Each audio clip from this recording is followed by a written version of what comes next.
Fala torcedora, estamos começando mais um Futebascast, podcast de futebol e bobeirinha. Fala, Matheus. Muita informação também, né? Pô, hoje vai ter informação. Hoje é literalmente buscando das origens, né? Pra quem sonha jogar bola, fica ligado nas dicas aí, porque vai ter... Hoje o episódio vai vir pesado pra quem tá começando. Episódio anterior, a gente trouxe jogador de base e hoje... A gente vai trazer quem acha dos jogadores pra base. Literalmente. Posso apresentar? Deve. Meu grande amigo de infância. Minha infância, né? Ele me viu jogando bola desde criança. Cara, maior prazer, Lúcio Lopes, captador de grandes talentos. Famoso olheiro. Famoso olheiro. É aquele assim que tu vai jogar um futebol, pô, aquele cara ali tá de olho, pode ficar atento. Famoso Lúcio Lopes. Se apresenta um pouquinho, Lúcio. Prazer todo meu, obrigado pelo convite, por essa oportunidade. Para vocês que estão nos vendo aí, nos ouvindo, meu nome é Lúcio Lopes Pereira, famoso Lucinho. Iniciei meu futebol jogando em 92, 93, meus 12 para 13 anos. Como todo garoto que gosta de futebol, tem um sonho de ser jogador. Joguei na escolinha do Vasco por alguns anos, depois tive a oportunidade de jogar pelo Bom Sucesso Federado. E aquele sonho, aquela expectativa, na minha época não tinha DVD, não tinha tantos empresários como tem hoje. Então fui na base de muito sacrifício, luta, esforço, literalmente. E fui indo devagarzinho, aos pouquinhos. E quando eu cheguei no Bom Sucesso lá, fiquei 2 anos e pouco no Bom Sucesso. Antes de findar esses 2 anos, fiquei 6 meses no Vasco, só treinando, não fiz uma avaliação. Depois fui para o Fluminense, fiquei 3 meses no Fluminense também, em avaliação. Depois fui para o Portuguesa da Ilha, até se firmar no Bom Sucesso. E no Bom Sucesso fiquei 2 anos direto, jogando... na época, hoje é Carioca, Taça Guanabara, Brasileiro e Copa do Brasil. Na minha época era Copa Brahma, Copa Light e o Carioca. Então eu joguei essas competições. Foi uma fase assim maravilhosa, mas eu não tinha tanto conhecimento, tanto contato para ter oportunidade. Também não era craque, eu era aquele... se chamava cabeça de área, que hoje é o volante. Eu era literalmente camisa 5, então de marcação. Tive um treinador que me auxiliou. Me auxiliou para poder ir para o segundo volante, que é o camisa 8, que marca, desarma e leva o contra-ataque. Aí eu fui aprender um pouquinho. Mas camisa 5 que eu dava conta. Então também vou te falar que o cara corre o tempo todo, filho, é absurdo. Não dá. É o famoso cão de guarda. Hoje eu vejo ele no ataque só. A idade. Mas mesmo assim, ainda corre mais que muito garoto, tá? Só pra te avisar. Se esforça. Então, Lúcio, você falou sobre a tua trajetória, desde como jogador de futebol. Conta um pouquinho pra gente como é que é ser captador, ser o famoso olheiro, né? Como surgiu isso tudo e como tá sendo sair do âmbito de jogador de futebol e não largar um sonho, né? Que continua trabalhando com aquilo que tu ama, que é o futebol. E mudando um pouco a pergunta também, adicionando na verdade, como é que começou essa história de ser o captador de talentos? Começou em 2009, porque quando eu parei de jogar em 2000, eu não cheguei a ser profissional, foi até o sub-20 que falava juniores. E lá em casa também eu fui tão abençoado que a minha esposa também jogou bola e também volante. E joga muito, tá? E minha esposa jogou no Fluminense e no Botafogo, federada. Então lá em casa é filme e futebol. Já fica o convite aqui para trazer também. Joga muito, tá? E assim, ela me auxilia muito. E eu parei em 2000 e não queria saber mais de futebol, enfim, porque não tinha... Não é nem um conhecimento, não tinha os contatos. E meus pais na época, meu pai era vivo, minha mãe também, eles separados, então não podia me ajudar financeiramente. Então não tinha para onde ir. Falei, então parei. Aí em 2009, eu conheci o Bebeto, jogou com o Romário, o famoso o Golden Bala Neném, que se fala que é o Matheus, quando ele fez o gol. Em 94, foi Brasil e Holanda. Ele fez o segundo gol. Então isso marcou todo mundo. E eu era muito fã dele, muito fã mesmo. Tanto que eu jogava bola com meu irmão mais velho. Meu irmão era o Flamengo e eu o Vasco. Eu o Bebeto e ele o Romário. Então a gente tinha aquela disputa. E eu tive a felicidade do meu pai trabalhar numa empresa que no aeroporto Galeão. E meu pai carregava todo mundo que os aviões, quando ficava perto do desembarque, não podia chegar tão perto assim, o ônibus ia até a parte do pátio, buscava os passageiros para levar até o local lá de desembarque. Então, meu pai pegou o pessoal da seleção no dia que chegaram no Brasil, no Rio de Janeiro. Então, meu pai chegou em casa contando que viu o Romário, Ronaldo, Bebeto. Aí pegou os autógrafos deles. E eu fiquei aquilo guardado no meu coração. Em 2009, eu tive a oportunidade de conhecê-lo Fui na casa dele, teve um evento na casa dele lá, um culto, e eu feliz, falei, vou tirar foto com ele. Levei a máquina na minha mochila, escondida. Aí, quem me levou na casa lá me deu uma bronca, eu entendi que realmente não tinha que ter levado. Pô, leva não, pô, imagina, ele vai pensar o que é da gente. E eu, quando cheguei perto lá, que ele apertou minha mão, eu falei, caramba, um admirador, uma pessoa que de referência para mim dentro do futebol, tô na casa dele, onde tudo começou. Aí passaram 2 meses, na época eu trabalhava no hospital, lá em Copacabana, e ele foi para esse hospital para operar a coluna, que quando ele estava jogando pelo Botafogo, em 99 foi campeão Rio-São Paulo. Ele jogava com uma proteção na coluna, porque tinha que fazer cirurgia e não fez. Acabou que ele fez no ano que eu estava no hospital. E quando me contaram, ó, o Bebeto tá aí no hospital, eu falei, eu vou aparecer, você vai lembrar de mim. Fui lá, ele lembrou, óbvio, e começamos a estreitar amizade, eu comecei a dar um suporte para a esposa, para os filhos. E ele ficou 2 semanas no hospital. Quando ele saiu, ele pegou meu telefone. Aí eu, Lucinho, vou te ligar. Eu pensei, pô, vai me ligar? Eu pensando, né? Passaram 2 semanas, ele me ligou. Ô, Lucinho, já viu meu filho jogar o Matheus? Falei, não, você quer ver? Quero. Aí ele marcou comigo, fui para Teresópolis, Granja Comari, que é a base da seleção brasileira. Sim. Chegou lá, onde tudo começou. Eu comecei a acompanhar o futebol com ele. Todo jogo eu ia com ele, viajava, Volta Redonda, Macaé, tudo. Acompanhando o Flamengo e ele. E no fundo eu pensava, poxa, acho que eu vou ter a oportunidade de voltar para o futebol em outra área, que era a captação ou o observador, que é o famoso olheiro. Caraca, tava tudo escrito, né? Pô, literalmente, tudo desenhado, né? E é só o Bebeto, né, que ele conheceu. Não, É só uma pessoa pequena. Sim, o nome já... Não tem nem palavras pra falar sobre isso. Maluco, esquece. E, cara, outra pergunta, já pé na porta. Qual, você observando o jogador assim, tu vê... Qual característica tu acha, assim, menos comum e que você mais procura, talvez, também? Então, quando iniciou essa ida nos jogos, eu observei 2 coisas. Na época, que foi em 2009, 2010, também não se tinha tantos empresários, tinham poucos empresários. Porém, nem todos os jogadores da base, que a gente acompanhou, sub-14, 15, né, 13, 14, 15, todos, só os diferenciados do grupo tinham empresário. Então, por andar com esses atletas, eu observei que existia uma lacuna entre empresa e atleta. Por quê?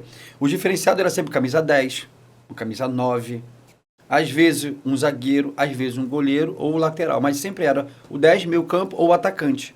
Já tinha empresário. E por andar, não só com o Bebeto, com outras pessoas que todo mundo sabe que pelo Bebeto tem um portfólio enorme de pessoas que conhecem ele e você acaba conhecendo também por andar junto. E eu só observava, principalmente ouvindo, de grandes empresários, conheci alguns na época, e eu observei em que eles observavam o atleta. Qual é o diferencial do atleta? O que era normal ou não? Porque se o atleta ele tinha uma crescente no performar e na projeção. Não apenas na parte técnica ou a parte tática, mas também na parte física também, na parte coletiva. Então, cada parte era de suma importância para aquele empresário querer agenciar aquele atleta. A parte física está cada vez mais rigorosa nos dias de hoje. Não, hoje é a principal. O jogador ele pode ter o talento, mas se não tiver a parte física, que como base desse talento, ele vai até um lugar, até uma parte. Ele vai até um patamar. Se ele quiser ir a mais, ele vai ter que ter a parte física, que conta muito mais hoje do que antigamente. Antigamente o talento era tudo. Tinha talento. Hoje é físico. Devido ao crescimento e avanço futebolístico que há no mundo todo. Não só no Brasil, né? Em todos os países também. Se for botar na ponta do lápis, assim, a última geração, assim, que existia o 10, né? Vamos dizer assim, foi até a geração 2010, né, mano? Porque se tu for pegar a Copa de 2006, cada seleção tinha 2, 3, 10 no time. O último 10 que a gente chegou a produzir não foi o auge todo que todo mundo esperava, mas foi o Ganso, pô. Sim. 2009, 2010. Depois disso, a gente não tem o 10. O 10 clássico. O clássico. O futebol virou físico, literalmente. Hoje então, o 10 é o ponto direita, né? Exatamente, é o ponto esquerda. O segundo volante, hoje, vai lá na frente, pisa na área. É o box. Então, tipo, coisa que há um tempo atrás não tinha tanto, assim. Entendeu? Sim, eu olha que hoje, a diferença do passado para hoje é que o 10, ele marca também. Exatamente. Antigamente não, o 10 ficava solto. para poder criar, poder chegar não só a bola até a entrada da área para os atacantes, como ele fazer o gol também. Hoje não, o 10 tem que marcar, o atacante tem que marcar, porque o futebol hoje pede isso. Na época do passado, não. Então, todo mundo sabia, o diferente é o camisa 10. Hoje, não só o 10, o 8, o 9, o 7, o 11, todos. Qualquer um que seja. E o 10 não diz respeito a apenas uma posição, porque o 10 ele pode fazer meia esquerda, pode fazer meia direita. Exatamente. Pode fazer centralizado, pode fazer como ponta. Hoje existe diversidade de posição. Sim. Porque hoje o futebol pede isso. Todo mundo tem que saber jogar, né, nas posições, exatamente. Por isso tem que exigir a parte física. Sim. É muito importante. E, Lúcio, vou fazer uma pergunta aqui. Como é ajudar a esses garotos, né? A gente falou que é nítido isso, que o sonho da maioria dos meninos brasileiros é ser jogador de futebol. E como é ajudar eles a caminhar para realizar esse sonho?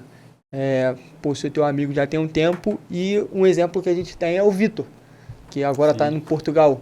Então, assim, como é a sensação de você poder ajudar e ver crescentes de jogadores? A sensação é a maior possível, a alegria de participar. Você chora junto, você sente junto, você sofre junto, porque um sonho, né, é uma vida, por mais que envolva o futebol, é uma vida ali, é um sonho específico de um atleta, de um jogador, de um jovem, que ele frisa mais a família. É isso que eu ia falar, nem é uma vida só, né? São várias vidas. São várias porque ele quer trazer o melhor para a família, para o pai, para a mãe, para a avó, para o tio. E na maioria das vezes eles estão longe deles, entendeu? Então a gente participa, no meu caso, especificamente, eu participo de tudo, literalmente.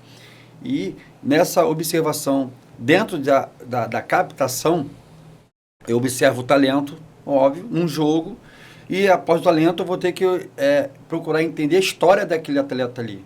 Quem está com ele, quem é o familiar dele. Que isso faz parte de um contexto, de uma projeção. Um jogador não chega a ser profissional apenas com o seu talento, é um conjunto. Tem que ter a família, um clube, uma empresa, é um conjunto. E cada um fazendo o seu papel. E a captação, você observar o talento ali, ou num grande clube, ou num clube de médio, ou um clube pequeno, você observa esse atleta, vê quem é a família dele, para saber qual o tipo de carência que ele precisa para poder chegar. Porque eu costumo falar e afirmar que o futebol não é para quem pode, é para quem quer. Exatamente. Porque é muito difícil, porque todos querem chegar. Todos querem chegar. Porém, muitos acham que pode chegar, mas esse poder chegar, o divisor de água é quem quer. E para querer chegar, ele vai ter que ultrapassar as dificuldades, as adversidades. E dentro disso está a família. Porque se ele está aqui no Rio de Janeiro e está longe, e a família é de Rondônia, como esse atleta que você falou, que é o Vitor Thiago, né? Eu conheci ele, tinha 13 anos de idade, está com 18. Tinha 13 para 14 anos, morando aqui no Rio de Janeiro, veio com 12 anos aqui para o Rio. Você imagina, sem a família, está em Portugal, está lá, está bem, está no Sub-23. Com certeza ele vai chegar, mas quantas vezes ele mesmo queria desistir? Por N situações dentro do futebol, que são as adversidades. Porque na captação é isso, você captou o atleta, você observou o atleta, ou num clube, ou num jogo que fala futebol de favela, né? Campeonato de favela, sim. Ou numa pelada apenas, um campo de barra, um campo de... Hoje é muito grama sintética, que tem mais, mas ainda tem campo de barra ainda. Então eu observo isso, e através do contrato eu trago para os clubes, qual eu tenho parceria para indicação. E assim eu começo para depois indicar para a empresa. Mas o meu trabalho principal é o cuidar do atleta. Não só indicar, é cuidar. E o cuidar engloba isso. Você ser, muitas vezes, um pai, muitas vezes você vai ser um amigo, muitas vezes você vai ser um irmão mais velho.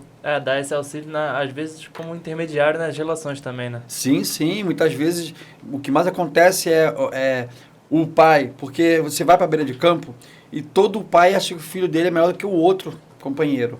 Então, você chega lá, se o filho errar, o pai é contra aquele erro do filho, porque ele acha que o filho não deveria errar. Só que ali é um garoto que está para crescer, para aprimorar, para se aperfeiçoar através do erro. Ninguém acerta sem errar. Ninguém chega à perfeição sem passar por um erro. Isso é normal, só que muitos pais não entendem isso. Então, quando eu estou do lado, no cuidar do atleta, eu observo muito isso, eu ouço isso.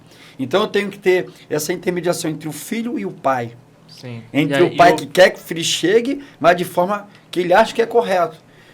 sem passar pelo processo gradativo. O processo é gradativo, onde ele tem que pegar banco, ele tem que, muitas vezes, ficar sem jogar. Às vezes até descer, né? Voltar para a Descer, base. voltar para a base quando chega o profissional, então chega o sub-20, tudo faz parte do processo. E nesse está entre o filho e o pai, entra o cuidado, saber falar na hora certa, saber trazer para você na hora certa também, para você também não misturar, porque senão você fica tanto mal com os pais, com a família, quanto mal com o atleta, que ele vai achar que você está sendo uma pedra para ele, não alguém para somar. Tu acha que essa é o maior desafio, talvez? Lidar com essa... Como é que pode falar? Essa expectativa dos familiares com os jogadores? Sim. O maior desafio. É o maior desafio, porque o principal é o atleta, o jogador, o jovem. E se você vai, no meu caso, como eu lido muito com atletas de 13, 14, 15, 16, 17, 18, até o profissional, são pensamentos diferentes, são ações diferentes, são tomar decisões diferentes. Então, muitos pais acham que o gol de 13 tem que estar pronto emocionalmente, psicologicamente, como um atleta de 18, de 20. E a gente sabe que a formação de um atleta é uma pessoa, está dentro do seu contexto familiar. Então, se ele tem uma boa nutrição saudável dos seus pais, pai e mãe, cada um tendo o seu posicionamento, entender que o filho ali, ele vai ter 13 anos, ele vai estar não com uma responsabilidade grande como jogador profissional, ele vai estar ali para brincar, só isso, para brincar. E muitos pais não entendem dessa forma. Então, o maior desafio hoje do atleta é a família, junto com o atleta. E isso aí que faz a diferença. Que também entra, não posso estar falando besteira assim, mas entra aquela questão de que a família deposita naquele garoto a esperança de mudar literalmente a história da família, né? Porque a maioria hoje, que é jogador, ou que está se tornando, né? Está no processo de base, é gente ou de comunidade, ou que não tem tanta condição familiar, condição financeira, né? Na família. Então a família deposita a ele a mudança drástica, a ruptura real, né? Então, tipo, acaba trazendo essa pressão pra dentro do jogador, né? Até como investimento, às vezes. Literalmente, tem muito jogador que entra essa questão. O Miguel, que veio aqui semana passada, ele até contou uma história. No momento que ele tava querendo desistir, que foi o pai dele que trouxe ele pra cima. E isso acaba sendo importante por conta disso. Você tem algum exemplo, assim, que, né, como você falou, de algum momento que você teve que fazer isso, mas como um exemplo, tipo, real, né, no caso? Sim. Teve um dia que eu fui para um jogo e o jogo estava 2-2 e o atacante estava eu perto dos familiares e o pai estava do meu lado. E ele gritou muito com o filho, não só gritou, mas de palavras ofensivas. Hostilizou, né? Porque o filho, na hora de chutar para gol, ele poderia, numa situação, estava ele o marcador, o zagueiro, e tinha o companheiro dele, outro atacante do lado sozinho. Ele não tentou driblar o zagueiro, ele tocou a bola para o outro atacante que perdeu o gol. Então aí acabou o jogo empatado, só que somava pontos, isso traria para o time também uma vantagem, saindo vencedor, mas saiu com empate. E quando acabou o jogo, o pai começou a falar outras palavras para o filho, para o atleta, e eu perto. Eu não podia, naquele momento ali, criar uma discussão entre eu, atleta e o pai. Então, no momento certo, né, eu estava com a cabeça quente, eu esperei uma oportunidade. No outro dia, eu estive com ele, ele me perguntou o que eu achava. Eu costumo falar e agir, eu não vou favorecer para encher o famoso ego de nenhum atleta ou de um familiar. O certo é o certo, o errado é o errado. Quando a gente vai fazer análise de um jogo ou de um atleta, você tem que analisar a parte coletiva, a parte individual. Então, naquele momento ali, o pai estava errado, o Grosso estava certo. Por quê?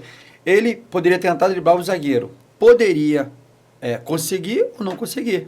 Mas o outro companheiro estava sozinho, ele e o goleiro. Estava em condições melhores. Né? Melhor do que ele. Então, a tomada de decisão dele foi a certa, foi tocar para o companheiro. Então, naquele momento ali, eu tive que intervir no sentido do garoto, porque ele se sentiu para baixo, porque o pai dele, dizendo que estava errado. Ele queria a minha opinião. E eu tive que ser verdadeiro. Não botar ele contra o pai, mas entender que ele não pode se balizar pelo que as pessoas vão falar. Porque na minha captação e no cuidado do atleta, eu sempre coloco isso. ele não pode ser guiado pelo que falam, porque senão a torcida fala que ele está mal, ele vai cada dia pior. Porque a torcida falou, ele pode até errar, mas ele tem que ter a convicção. E essa convicção tem que ser dele primeiro, na parte interna para a parte externa. É uma questão de confiança no seu companheiro também. Tipo, você tá ali no time, você vai querer ganhar. Tudo bem que na base acaba tendo um valor maior quem se destaca mais, mas ainda assim é um time, né? O futebol é um jogo de 11, coletivo. é um esporte coletivo, de 11 jogadores contra 11 jogadores. Então, o jogador que tá lá na frente com condições melhores é quem tem que fazer o gol, no caso, né? Errou, acontece de errar também, mas Sim, sim. tu não tem que tentar fazer tudo sozinho só porque você acha que o outro jogador, teu companheiro é ruim. Pô. Não dá, né? Sim, verdade.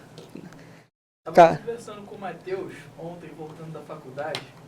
Assim, papo de besteira que ele tava falando do possível filho dele jogando bola. E ele falou que futebol de criança não é só aquele negócio de sair correndo, esse tipo de coisa. Cara, o que você acha que a criancinha tem que fazer pra se destacar nesse meio tempo? Porque como é que você falou aí, né? Mas eu sou mais leigo, eu sou mais bronco. O que a pessoa tem que fazer? O que o pai tem que falar pra criança fazer? O pai tem que falar que a criança tem que brincar, diversão. Deixar ela Tem que chutar. chutar. Porque Porque a criança, inclusive esse dia, anteontem, eu fui num jogo de crianças. Sub-8. Sub-9, sub-10. Mesmo assim, por mais que a bola vá para... Porque você não pode pegar 8, 9 crianças de 9 anos de idade, 10 anos de idade. O problema é que as pessoas querem, até os pais principalmente, querem que eles tenham uma mentalidade de 15, 16. Não tem como. Mas mesmo assim, num futebol de criança, onde a bola vai estar, eles querem jogar, correr, tudo é correr. Então com energia. Vão 10 na bola. Mesmo assim, você consegue ver um diferente. É incrível. É um toque diferente, é um chute diferente. E você fala assim, pô, isso aí, se trabalhar ele, daqui uns 4 anos, ele vai ser muito diferente, muito mesmo. Então, o que eu aconselho qualquer pai, qualquer mãe, tio, padrinho, seja quem for, para a criança vai brincar, vai correr. E com o tempo passando, ele vai se aperfeiçoando e, de fato, vai tendo oportunidade, ou numa escolinha, ou num núcleo, ou num projeto. Mas no momento ali, a criança tem que brincar. Porque se o pai, a mãe, o tio, o padrinho, seja quem for, que está perto daquela criança, né? Querer já não somente incentivar, mas jogar aquele peso, não, você vai ser um grande jogador, então quero que você já esteja acima, não, deixa ele brincar. E vai crescendo, ele vai amadurecer conforme o tempo, e de forma gradativa também. Isso é bem visível, eu acho. Não sei se você concorda comigo, mas quando a gente era de escolinha, quando a gente era mais novo, eu tinha completamente a percepção que o jogador X era melhor do que eu, tipo, não tem problema nisso não, mas tipo, dava pra perceber que isso... Porque, tipo, deixa eu contextualizar, né? A gente tava conversando ontem, tava indo pra faculdade, eu expliquei essa situação, né? Que a gente falou que o Lúcio ia vir e tudo mais. Aí eu falei com ele, falei, cara, eu já fui no jogo do Sub-8 com o Lúcio. Ele falou, cara, como é que você vai olhar alguém do Sub-8? Eu falei, cara, dá pra ver. Dá pra ver. É diferente, tipo, vai ter o cara que vai chutar melhor. Vai ter o cara que vai se posicionar melhor no jogo. Pronto. É aquilo, tu não vai cobrar, porque senão ele mesmo daqui a pouco vai chegar uma hora e vai falar assim, conheci vários talentos que ele vai chegar e vai falar, tá, não quero mais. Mas joga muito, mas não quer mais, é pressão. Então, tipo, o futebol, além de ser algo profissional, que com o tempo se torna, mano, é uma diversão, tem que ser alguma coisa que tu vai distrair a cabeça ali. Nessa idade, até os 13 anos, vamos dizer assim, eu acho que é uma idade boa, tem que ser só diversão. Exatamente, Que depois que tu começa. Que seja na quadra, né, seja no campo, seja na quadra, que na quadra acaba evoluindo mais algumas questões técnicas, mas tem que ser diversão, pô, não dá pra ser mais que isso. E, cara, me diz um pouco mais sobre essas características, tipo, bem direta mesmo, tipo assim, o que você acha que você vê um jogador diferente, assim, você olha pro chute, a pegada na bola? Primeiro, a vontade. A vontade supera qualquer treinamento. Treinamento, ele é muito importante, mas a vontade supera o treinamento. Então, o que eu observo no atleta é a vontade dele. Ele pode ser, tecnicamente, bom no sentido de um chute, de um drible, de um domínio, porém, se não tiver vontade, não vai adiantar. A vontade, ela supera tudo.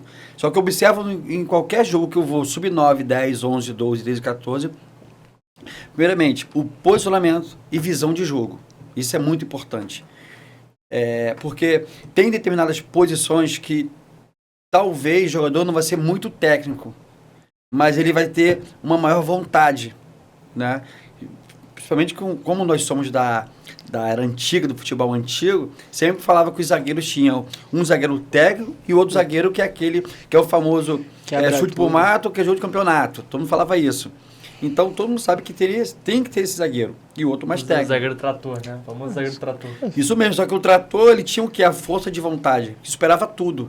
Então, a gente tem vários exemplos aí do futebol brasileiro, até da antiga, que o jogador chegou à seleção por merecimento mesmo, mas tinha do lado dele alguém técnico, que isso trazia o equilíbrio pro time. Entendeu? Então, eu vejo em qualquer jogo, o diferencial no atleta é a força de vontade, somatizado, ele está tecnicamente, a visão do jogo também, posicionamento. Porque senão ele vai estar, imagina um atacante na zaga, e aí? Ele não vai render.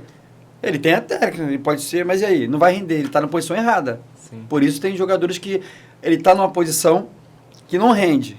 Mas se você botar em outra posição, ele vai render. Ele está na posição errada. Embora ele tenha técnica. Mas a força de vontade, ele tem que estar sempre acima. É o querer chegar. Isso faz diferença para qualquer atleta. Até assim eu observo nos jogos. Com seus jogadores, você vê e dá esses palpites assim, pô, você acha que você está na posição errada, cara. Você deve Sim, sempre. Eu tenho essa experiência. Esse meu atleta que é daqui do Rio, saiu, está em Portugal, está jogando lá. E ele veio para o Rio, Flamengo, ele passou numa peneira como volante. Depois ele foi para lateral direito, depois jogou na zaga. Ele consegue jogar nas 3 posições. Mas quando ele foi para a zaga, ele não queria muito, porque, pô, sou lateral. E aí eu volto naquela primeira pergunta, né? O fato de andar com o Bebeto, de ter visto ele na televisão, no estádio, e ser amigo dele, né? Eu sou afilhado dele também, meu padrinho de casamento, me deu uma coisa tão tremenda que eu vou levar para a vida toda, é o conhecimento. Conhecimento ninguém tira de ninguém. Exatamente. E essa experiência que ele tem nas 4 linhas de passar isso para todos que estão perto dele, eu perguntava muito. Até hoje eu pergunto para ele. De todas as posições eu perguntava para ele. E ele fala muito sobre isso, sobre jogadores que estão numa posição errada, né? Que às vezes é lateral esquerdo, mas ele ir para o meio campo, ele vai render mais, vai sobressair mais. Então esse atleta não foi diferente. Então o que eu fiz? Quando ele foi para a lateral, ele não queria sair. E, na época ele ligou para o familiar dele não vem para a cidade, larga tudo aí. Realmente ele queria largar. Ele me ligou tarde da noite. Eu estava passando um momento difícil lá, familiar, com meu pai, que tinha acabado de falecer, e eu não podia falar para ele por telefone isso. Imagina a minha situação. Ele me ligando que eu existia, e eu não podia misturar, dizendo que eu estava mal por uma perda, né, de um familiar meu, que era o meu pai, e falar para ela, desiste, acaba com tudo. Não podia fazer isso. Eu pedi, cara, dá um tempo, amanhã a gente conversa. Aí no outro dia, fui lá, nem no outro dia, foi de madrugada, cheguei lá na casa dele, onde ele morava com a família aqui do Rio, com uma outra família de outro atleta. E eu conversando com ele, contei o que ia acontecer, ele, poxa, me chamava de irmão ele. Oi, desculpe e tal. Eu falei, não, cara, me fala aí. Ele, poxa, eu quero desistir, porque eu sou lateral, não sou zagueiro, Ele era o 5º lateral direito. E quando ele foi para a zaga, tinha os 2 zagueiros principais titulares, e ele era o primeiro zagueiro na reserva. Primeira opção do banco. E eu falei o seguinte para ele, cara, qual é a mais fácil de entrar num jogo? 5º lateral ou primeira opção no banco de reserva? Zagueiro. Então foi o seguinte, só 2 meses. Peguei vídeos, jogadores da antiga, Mauro Galvão, André Cruz, Aldair, Márcio Santos, Ricardo Rocha, Ricardo Gomes, Maldini, da Itália, vários jogadores, Baresi, e mostrei para ele vários vídeos. E ele viu que eu falei, cara, foi o seguinte, come grama. Eu quero que você se doe ao máximo nos treinos. Daqui a 2 meses nós vamos conversar. Se realmente você estiver fora da sua posição, não é essa sua, eu vou ser o primeiro a falar, cara, não fica como zagueiro não, mas eu quero que primeiro você foque como zagueiro, se dá o máximo, 100%. Foi indo, aí teve um jogo do Flamengo e Fluminense, o zagueiro que estava titular, o Caio se machucou, e ele entrou. Aí ele entrou no jogo, foi bem, né? Foi no segundo tempo, faltando 20 minutos para acabar o segundo tempo. O Flamengo estava empatando, continuou empatado, não tomou nenhum gol, ele continuou lá. Segundo jogo, o zagueiro não voltou, porque não foi num tempo hábil, ele ficou titular. Meu jogo titular, ele arrebentou, o Flamengo ganhou, ele, assim, foi o dia dele. Aí passou mais uma semana, o atleta estava apto, já estava na transição para voltar. Acabou que ele tomou posição do zagueiro. Vide isso, ele ficou literalmente 2 anos consecutivos titular, capitão na maioria dos jogos, capitão titular, campeão. E todas as vezes que ele era campeão, eu falava para ele, e aí? Quer voltar para lateral? Ele, não, como zagueiro. Então, hoje ele está como zagueiro lá em Portugal. Vai ter oportunidade de jogar de lateral? Vai, ele sabe jogar muito de lateral. Mas ele era, na verdade, o melhor zagueiro do Flamengo na categoria dele, 2006. Tanto que o Flamengo ganhou tudo aquele ano. Foi ano retrasado. Tudo. E ele participou de todos os campeonatos. Então, prova que a posição estava não que era errada. Uma posição que ele poderia render mais. É bom, essa é a importância também do olheiro, né, cara? Da pessoa que tá captando. Porque não é só olhar, botar no clube e acabou e esquece. Não, mano, é tipo... Tu viu, o cara tava na lateral, 5ª opção, terminou ano passado, esse ano que ele foi embora, né? Pra Portugal. Foi esse ano. Esse ano ele foi embora. Ele tava como capitão. Capitão Sub-20 do Flamengo. Sub-20 ou sub-23? Sub-20. Sub-20, mano. Mais um pouquinho, a gente tava vendo ele sendo campeão contra o Olympiacos. É. Isso aí. Mais um Ele pouquinho ficou só. antes. Tá ligado? Então, imagina. Aí, ele participou do... O Flamengo foi campeão sub-20 ano passado, não foi? Foi ano passado? Foi, cara. Foi, ano retrasado. Não, ano retrasado ganhou tudo. Também teve ano passado. Ele participou também. Aí. Ele só não participou do tudo. final do ano que foi a Libertadores, que foi campeão Libertadores, e esse ano foi o Mundial. Sim. Ele não participou porque estava em outro campeonato. Também foi campeão. Que foi fora do... O outro campeonato foi o Carioca, ganhou em cima do Fluminense. Foi 3-2. Foi lá na Gávea, não foi? Foi na Gávea. Foi o primeiro jogo, foi 3-2 lá na Laranjeiras. Ele deu o passe pro terceiro gol da virada, ele que participou. Ele domina a bola meio de campo, de peito, zagueiro. O goleiro vai tentar fazer o lançamento pro Riquelme ou esquerdinha. Aí ele recebe ele se antecipa o atacante, domina no peito, dá o tapa pro lateral direito, que é o Lucian. Acha o Luan na ponta direita, o Luan já pega, já cruza. Aí o Felipe Tereza já de cabeça faz o gol da virada e ele participou. Ou seja, 4 toques de bolas, um foi dele. Então, campeão. Felipe Tereza também é iluminado. Sim. Nem tem estrela ele, nem tem isso? estrela. Então, Cara, fez gol na final do Mundial, 2 gols na final do Mundial, fez gol agora no profissional também. Cara, tu falou bastante do Bebeto, né? Conta pra gente essas amizades que tu tem no meio do futebol. Fiquei sabendo aqui nos bastidores antes. Posso só citar alguns, assim, rápido? Fala. Bebeto, Peck, Alex Terra, acho que não é da tua época, Alex Terra não. Sei. Alex Terra, o Jair, que tava no Vasco, acho que ainda tá. Ainda tá no Vasco. Que era do Atlético Mineiro? Isso. Jair. O Ellerson, que era do Botafogo, subiu. Tá em Dubai. Tem vários, filho. Se eu continuar, eu monto um time aqui, só de dar Conta essa resenha aí com os jogadores. Cara, o que acontece? A gente tem eu costumo falar que é a graça de Deus, né? Não assim, falando de algo religioso não, mas é algo verídico. É Deus mesmo. Se eu for contar como, eu não vou saber. A verdade é que é a graça de Deus. Então eu conheci um jogador, que foi o Bebeto, fui conhecendo outro. Conheci o Gabriel Peck, né? Meu amigão. Tio Peck. Ele foi no futevôlei, que um outro amigo meu, que eu conheci num futsal, fui jogar um futsal lá em Campinho, conheci 2 irmãos. Incrível, jogando muito, todos os dois. Eu me aproximei dele, conheci a família, indiquei eles na época pro CFZ, foram aprovados, CFZ. Aí um deles, indiquei depois, surgiu a oportunidade pro Cruzeiro. Ele foi para lá, eu fui junto. Hoje ele está em Portugal, está casado, joga lá, na 2ª divisão de Portugal, está muito feliz. Aí um dia ele me chamou para o futebol. Aí eu fui, cheguei lá, quem estava lá? Gabriel Peck, na época com 13 para 14 anos. Já estava assim, já tinha a expectativa no Vasco de ser um grande jogador, né? Como ele foi e é um grande jogador, né? Então, cheguei no futebol, brinquei. Aí eu costumo brincar com eles, falar que eu não sou bravo no futebol, não. Também não quebro. Mas o legal é a resenha após o futebol. Então, começou a amizade com ele ali. Ele tinha 13 para 14. 15 para 16, comecei a andar mais com ele. Tudo era com tudo. Acabava jogo da base. Pô, Lucinho, me chamou de Lucinho, por causa do Bebeto. Porque o Bebeto nunca me chamou de Lúcio, sempre foi de Lucinho. É algo íntimo de amizade e pegou. Hoje a boleirada, se falar Lúcio, é Lúcio, mas falar Lucinho, já sabe. E você vai conhecendo o outro. E essa questão de amizade dentro do futebol, porque, como outras áreas também, eu vejo eles muito carentes de verdadeiros amigos, né? Eu costumo falar que muitos se aproximam com vários tipos de interesse. E poucos, bem poucos, se aproximam não para querer algo, mas para somar, para trazer, para edificar, para construir. E isso que eu procuro com todos eles. Então a gente tem essa graça que Deus me deu e eu vou fazendo amizade, como eu fiz com o PEC. Aí através do PEC conheci o Jair, pô, que é o meu amigão também, junto com a sua esposa, com a sua família. Aí conheci o Figueiredo, aí conheci tudo junto. Bruno Gomes, que está no Internacional, o Andrei, que está no Ceará, que era do Curitiba. E assim vou conhecendo um, conhecendo o outro, e com o tempo vai continuar a amizade, de base de algo verdadeiro. Então, aquilo que eu via neles, porque você chega com eles em algum lugar, isso é normal, não é algo anormal, é o normal. Pedir camisa, pedir, tirar foto. Só que uma coisa é a torcida, pedir. Outra coisa é alguém que está numa amizade, estar perto deles e pedir. É diferente. Sim. Então, eu cheguei na amizade com eles e eu não peço nada, muito pelo contrário.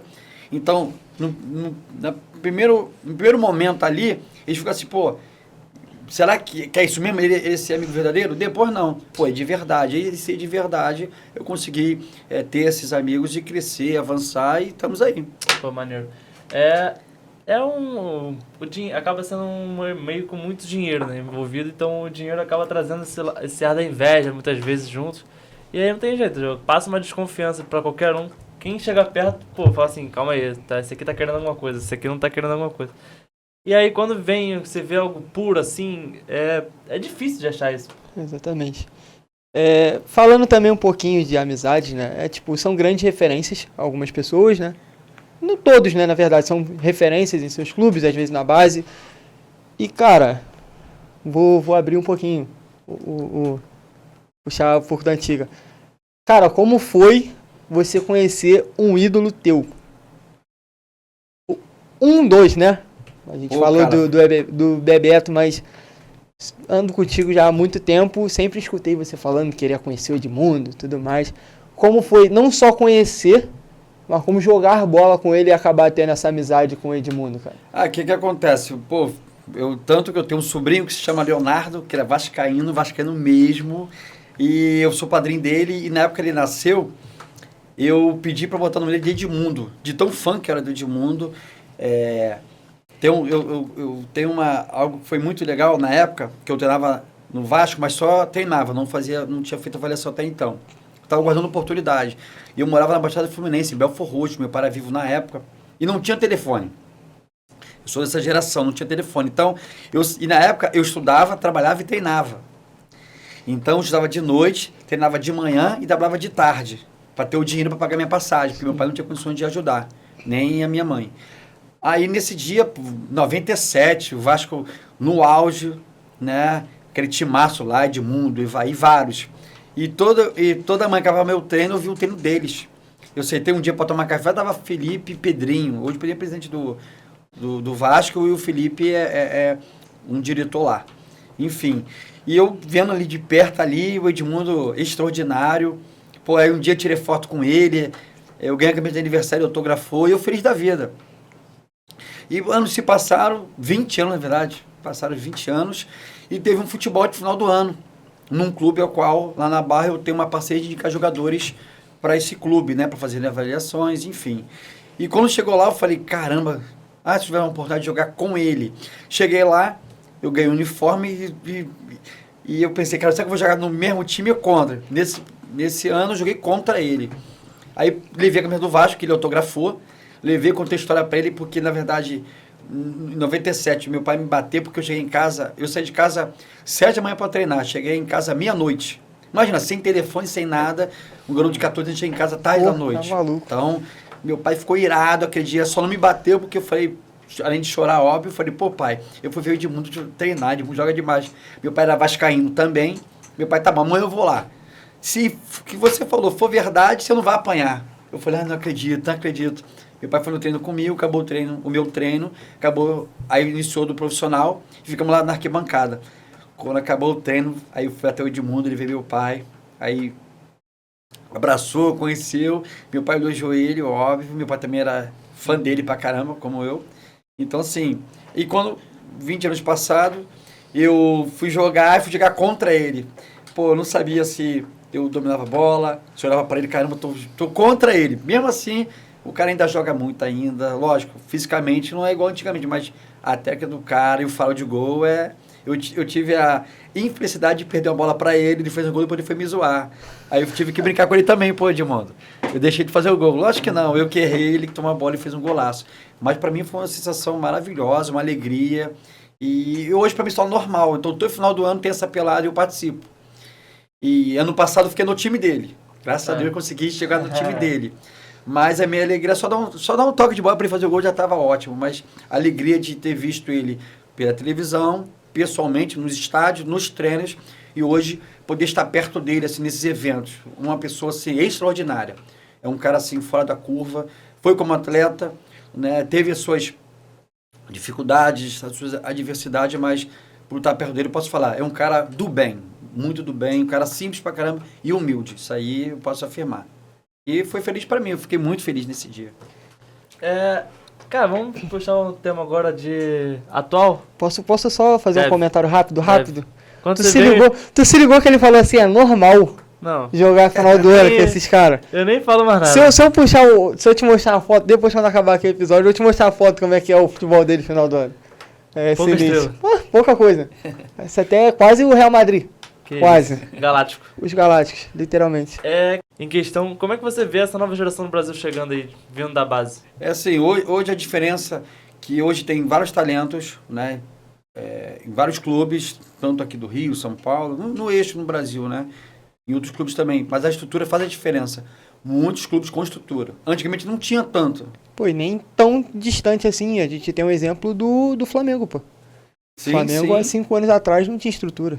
Você vê, tanto, eu volto, ter feito amizade com o Bebeto, isso me ajudou muito, acompanhar ele, onde ele ia, eu ia junto. Então eu fui no Ninho do Urubu, por exemplo, na época não tinha nem portão nem nada, era um terreno aberto. Tinha lá 2 campos só, e o resto do terreno. Se chegar lá hoje, é uma estrutura assim, Completamente diferente. completamente diferente, um nível de Europa. Então a infraestrutura hoje, a estrutura que existe nos clubes, favorece o atleta. Porque antigamente nem todo clube tinha essa condição toda, tinha essa estrutura, então ele só treinava, acabava o treino e ia embora para casa. Hoje tem refeição, café da manhã, alojamento. Então, assim, hoje tem muitas coisas que favorecem os atletas. Então, eu vejo essa nova geração com mais oportunidade dentro das estruturas, que o favorece, né? Mais do que antigamente. Então, esses jogadores talentosos, com potencial de projeção, eu vejo com mais oportunidade na estrutura, para aproveitar, e isso é algo benéfico para o atleta, né? É assim que eu vejo a geração Do atleta atual. e pro Brasil, né? Estamos precisando. Pô, vou te falar, o cara é tão sensacional, porque eu anotei 2 perguntas aqui pra fazer. Novos talentos e profissionalização da base. Ele respondeu as 2 perguntas. O cara vai jogar, filho. Ele já vai jogar As direto. 2 perguntas sem nem perguntar. Ele tem várias aqui da pauta já, que ele já respondeu. Ele respondeu, pô. Vamos ter que improvisar agora, filho. Não vai ter jeito. Agora é o momento da bobeirinha. Cara, então, Lúcio, uma pergunta assim que a gente pensou muito, né? Quando a gente montou a pauta, a gente conversou. Eu sei que tu citou um pouquinho lá atrás, mas quais são os principais desafios assim que você vê muito com os seus jogadores, ou até mesmo os jogadores amigos que você pegou, as amizades que você pegou com o futebol, com relação desde a base até o profissional? Como é que funciona? E até mesmo o profissional, porque a gente citou muito, a gente só vê muito problema da base, a gente fala muito, né, por conta de família e tudo mais, mas às vezes a gente esquece de alguns problemas que acontecem no profissional que não chega pra gente. A gente, torcedor, só vem malhando o jogador, acha que nada acontece com ele, na verdade, né? Essa é a verdade, que a questão não é apenas chegar, é permanecer. Porque quando jogadores aí assinam o contrato profissional, mas não se firmam no time profissional. Ou seja, ele é profissional, assinou o contrato profissional, né? Mas não se firmou por algum motivo. Então, a grande questão é chegar e permanecer. Existe, porque o torcedor, quando ele vai para o estádio, ele não quer saber que o jogador está ali, que ele tem que cumprir não vou falar um esquema, mas posicionamento, algo que foi ordenado pelo seu treinador. Então o torcedor quer que o atacante faça o gol, que o meio campo ache o atacante, mas esquece que se o lateral subir, o volante tem que cobrir o lateral. Se o zagueiro subir, o volante tem que cobrir o zagueiro. E, muitas vezes, o meia ou o ponta, ele até volta para marcar também. E sempre volta para marcar. E se esse ponta fizer um gol, o torcedor acha que todo jogo ele vai ter que fazer um gol. E o torcedor acha que aquele ponta, ele não pode marcar. Mas não vê que ele, taticamente, ele é um atleta diferenciado para o grupo. Porque ele é coletivo. E o torcedor não quer. O torcedor quer sempre vitória e gols. Tanto que a gente pode ver que, antigamente, eram 3-1, 4-1, 4-0, 5. Hoje, um jogo ou outro. Se falar agora, o último jogo que foi uma goleada foi o do Flamengo contra o Vasco. Me fala antes, período de um ano, quantas goleadas teve? Ou daquele jogo pra cá? Não teve. Tem pouco. É sempre muito difícil. 2-1, 3-1, 3-2, 2-1, 1-0. Ou 4-3. Então, o torcedor ele vê de uma forma. Mas o chegar no profissional é difícil. É muito difícil. Todos acham que é fácil. Não é fácil chegar. E a base também é difícil porque é legal quando o atleta, né, quando o jogador tem a sua família estruturada financeiramente. Isso ajuda muito, muito mesmo. Porém, o ter essa parte financeira de forma estabelecida não vai garantir ele chegar ao profissional. Sim. Não é isso que vai fazer. E tem um outro jogador que não tem a parte financeira boa, por não ter isso dentro da sua família, que vai enfrentar muitas dificuldades. Então, isso é muito relativo. Não chega quem tem condição financeira ou que não tem. Não é isso. Chega quem quer chegar sabendo que vai participar de um processo. Qual o processo?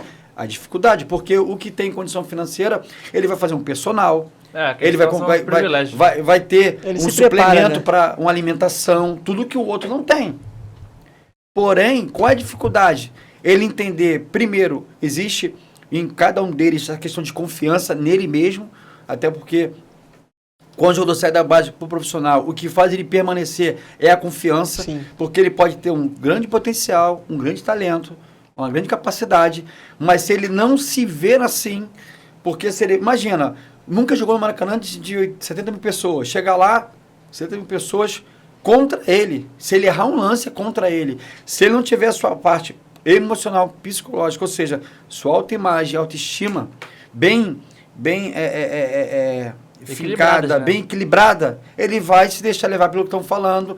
Qualquer bola que vai para ele não vai jogar bem. Ou seja, aí um jogo, 2 jogos, 3 jogos, 4 jogos, ele vai descer. E se ele entender isso, que é necessário dar um passo atrás para depois dar 2 passos à frente, ele vai se definhar cada dia mais até chegar o momento de ser dispensado. Isso é o que mais acontece.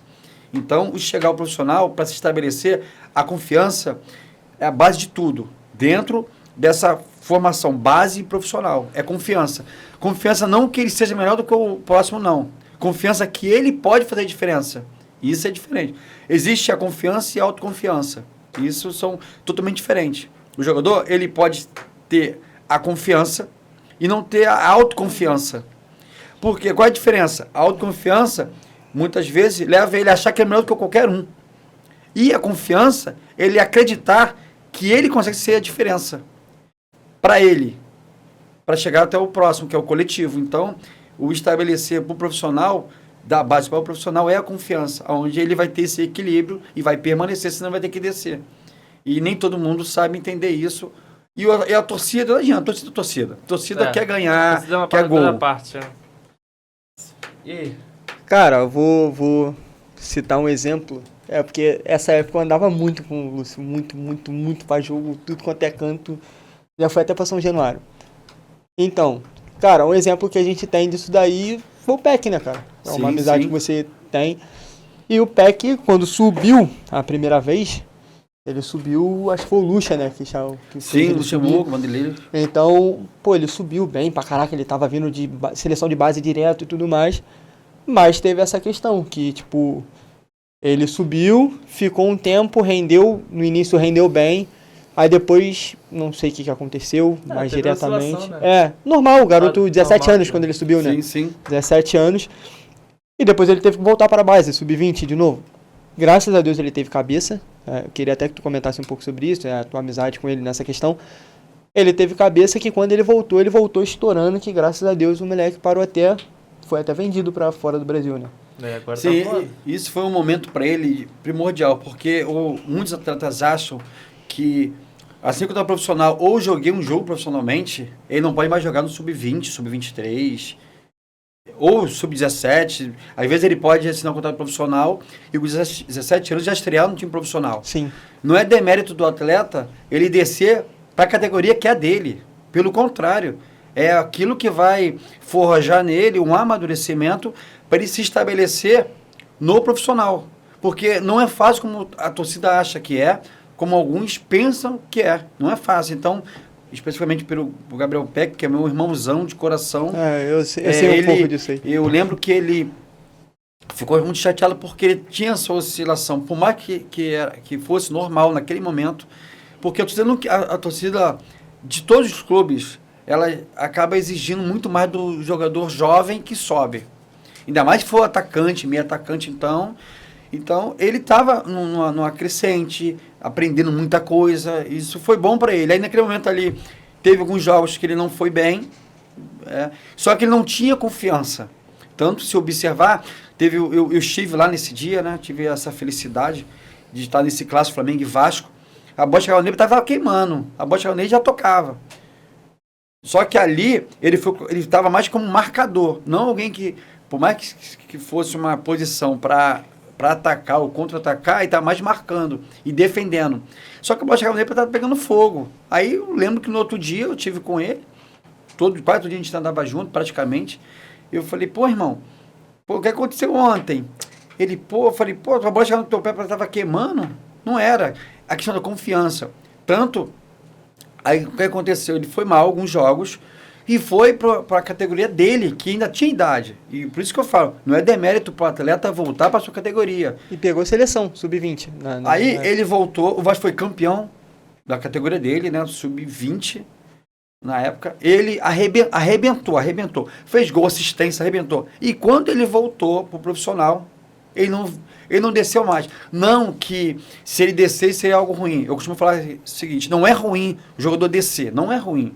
Se tiver que ele descer para a sua categoria, que vai ser algo bom, benéfico para ele vai descer. E isso tem que ser normal. Não pode... O problema é que alguns acham que é normal. Então, mas isso que eu falo, é quem está do lado, é o familiar. Por isso que o atleta não pode ficar ouvindo torcida. Você quer que ele faça gol, que ganhe sempre. Mas senão, ele vai achar que não pode mais jogar nos 20, no 17.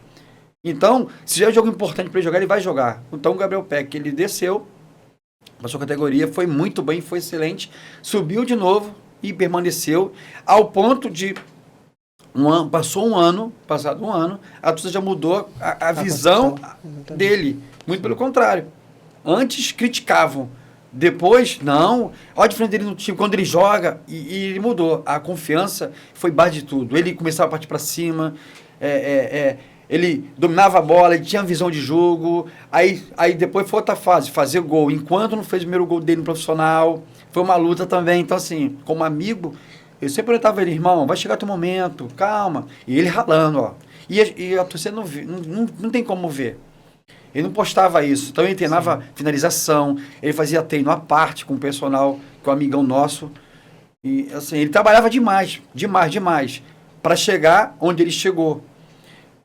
Ainda falta muita coisa para conquistar, ele vai conquistar muitas coisas. Porém, pro momento que ele estava vivendo, fez a diferença o que ele se preparou lá atrás. Foi o quê? Foi descer pro 20 e depois voltar e permanecer. Ele entendeu isso. Não foi fácil, como não é fácil para nenhum atleta, não é fácil. Você hoje está no profissional, né, sendo relacionado para os jogos, no grande estádio do Brasil. No outro dia você vai receber a mensagem que no outro dia você vai voltar para sua categoria. Volto a repetir, não é demérito isso. Porém, o jogo tem que ser trabalhado, que ele descendo de categoria para sua categoria é algo que vai beneficiar para lá na frente ele permanecer. Sim, é uma questão de visão do jogador, né, também. De ter essa visão quando ele tá, quando ele é abaixo do sub-20, né? Quando ele vai pro profissional, vê isso como uma oportunidade. E não quando ele voltar pra não poder, tipo, pra não queimar a etapa também, né? Porque às vezes o jogador não tá pronto, ele testa no profissional, não tem que continuar lá até dar certo. Se prepara mais um pouco, vai, depois tenta de novo. Se não conseguir, volta mais uma vez, e aí até se conseguir se firmar. Lúcio, estamos fechando aqui, chegando a 1 hora de podcast mais ou menos. Cara, uma questão agora pra fechar. Dá uma dica aí pra quem tá começando, pro jovem que tá, às vezes já tá com... Nosso público deve ter mais ou menos 18 anos, pra quem tá jogando. Pra quem tá nessa época agora que tá quase chegando no profissional, às vezes tem um contrato profissional e também tá... Ou até mesmo que acabou de chegar no profissional. Né? que acabou de chegar no profissional. Você já falou bastante, deu bastante ideia de confiança, de ter vontade. Fala mais um pouquinho pra gente. Para aqueles que querem chegar, né, que tem uns que já estão em clubes, grandes clubes, outros não, outros ainda estão buscando oportunidade, estão já com 16, 17, 18 anos.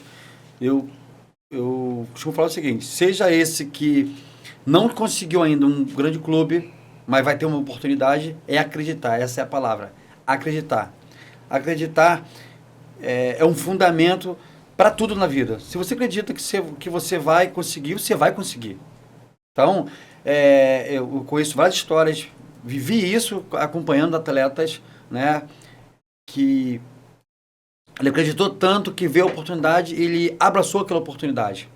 A oportunidade vem para aqueles que acreditam que a oportunidade vai estar ali de frente para ele poder concluir aquilo que ele tem como objetivo, como sonho.